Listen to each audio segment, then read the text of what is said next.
Here are the top 5 most shocking games that were banned. I'm starting with the least controversial and gradually moving on to the most extreme and offensive ones ever made. These aren't just games, they're digital controversies that changed gaming history forever. We start in 1997 with a racing game that went completely off the rails. It was called Carmageddon. At first glance, it looked like a typical car combat title. You'd race through junkyards, cities, and desert highways, smashing your opponents off the track. But Carmageddon had one twist that turned it into global controversy. You didn't just crash cars, you could run over pedestrians. Every time you hit someone, you earned bonus time and points. The screen would flash, blood would splatter, and your timer would refill. You could win by finishing the race, or by eliminating everyone and everything in sight. The game's developers called it dark humor, but many players and governments didn't find it funny. Carmageddon was banned in Germany, Brazil, and temporarily in the UK. To get it approved, the studio had to replace humans with robots and make the blood green, claiming it was zombie oil. Even censored, the game became a cult classic and sold millions. It showed that sometimes controversy can sell better than any advertisement. But if Carmageddon shocked governments, our next game made entire countries furious. The second game on the list, Manhunt. Rockstar Games, the studio behind Grand Theft Auto, decided to push things to an entirely new level. In 2003, they released Manhunt, a stealth horror game so dark, it felt less like a game and more like a descent into insanity. You play as James Earl Cash, a death row inmate moments away from execution.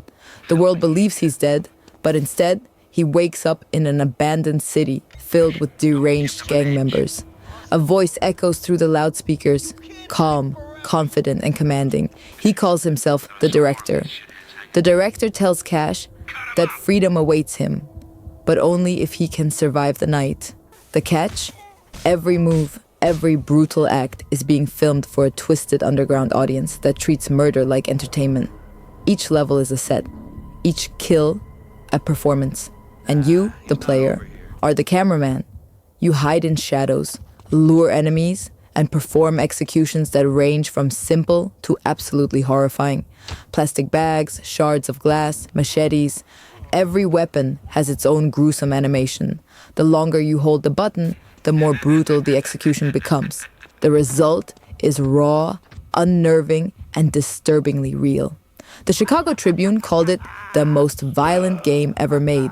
Critics accused Rockstar of crossing every possible line. Some players claimed it didn't even feel like a game. It felt like an experiment in human darkness. Then came the breaking point. When a real-life murder in the UK was rumored to be connected to Manhunt, the outrage exploded. Newspapers labeled it a murder simulator. Politicians demanded an investigation. Even though police later confirmed the game had nothing to do with the crime, the damage was already done. Manhunt was banned in New Zealand and Australia, pulled from shelves in Canada and Europe, and slammed by US lawmakers. Rockstar defended it, saying it was meant as social commentary, a mirror held up to society's obsession with violence and voyeurism. But for many, it went too far. It felt too real, too cold, too uncomfortable. Yet that was exactly the point. Manhunt wasn't about glorifying violence. It was about forcing players to confront it, to see how easily they could become part of it. It remains one of the most disturbing games ever made, and one that forever changed how the world viewed video game storytelling. And it left the gaming industry with a question that still echoes today. How far is too far? Now let's talk about the third game. In 2015, a Polish studio released a game that instantly became one of the most despised and discussed titles in modern gaming history. It was called Hatred. You play as a man known only as the antagonist, a cold, emotionless killer who decides to start a crusade to wipe out humanity. There's no story, no backstory, no reason, just pure destruction. The entire game is in black and white, except for the blood. And that's intentional. According to the developers, Hatred was meant to be a statement against political correctness and the rise of colorful, cheerful games. But most players and critics saw it for what it was, a mass murder simulator. Within hours of its announcement, hatred sparked global outrage. Valve removed it from Steam, saying it violated their content policy. Epic Games, the creators of Unreal Engine, demanded their logo be removed from the game's credits. And when the ESRB reviewed it, they gave Hatred an adults-only rating, one of only 3 games in history to receive that label purely for violence, not for sexual content. Later, Valve's co-founder Gabe Newell personally reinstated the game on Steam, apologizing and saying that creators deserved freedom of expression. But that decision didn't erase the controversy. The public backlash was enormous. Hatred was banned in several countries and condemned by critics around the world. Even today, it remains one of the most disturbing games ever released, not just for what it shows, but for what it glorifies. And yet, as dark as this game gets, our final entry goes even further. Beyond violence, beyond controversy, into the territory of pure exploitation.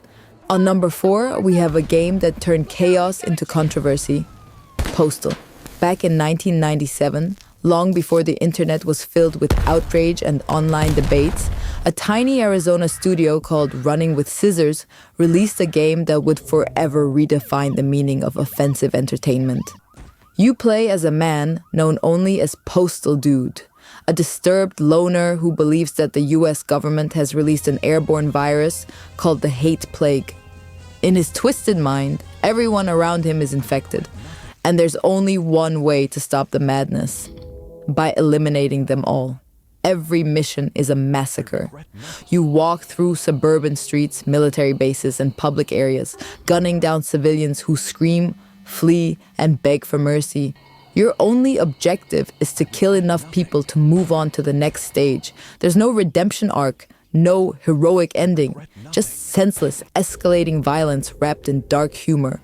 The developers claimed it was satire, a commentary on how society glorifies violence. Critics, however, called it psychotic. Many believe Postal wasn't mocking violence, it was celebrating it. And it didn't help that one of the game's final levels took place near a schoolyard, a shocking choice that pushed things from controversial to unthinkable. Governments across the world responded immediately. Postal was banned in multiple countries, including Australia, Germany, and New Zealand. Even in the US, where free speech is protected, stores refused to carry it, calling it a danger to public decency. But instead of apologizing, the developers doubled down. Their company's motto became, "Only the insane survive." They leaned into the outrage, even using their reputation as part of their marketing. And strangely enough, that attitude earned them a cult following. For some players, Postal wasn't just a violent game. It was an act of rebellion, a middle finger to censorship, political correctness, and moral panic. Over the years, the series spawned sequels, a controversial movie adaptation, and even a weird kind of legacy. Not as a great game, but as a symbol of defiance in gaming history. It was shocking, ugly, and unapologetic. But the next title on this list didn't just offend society. They challenged the very idea of what a video game should be. And now, the final game on our list, and easily the most terrifying one, Custer's Revenge. The year is 1982. Video games are still new, colorful, pixelated, and marketed as family fun. Arcades are packed. The Atari 2600 is in every living room. And then, out of nowhere, a company called Mystique releases a game that would shock the world. They called it part of their adult video game series. But what they made wasn't adult. It was degrading.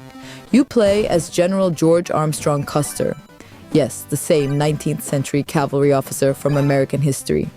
In the game, Custer is wearing nothing but a hat, boots, and a smile. Your goal? To cross a desert under a rain of arrows and reach a Native American woman tied to a pole. When you reach her, you press the action button. And what happens next isn't love. It's assault, pixelated into a so-called game. Even in the early 1980s, people knew this crossed the line.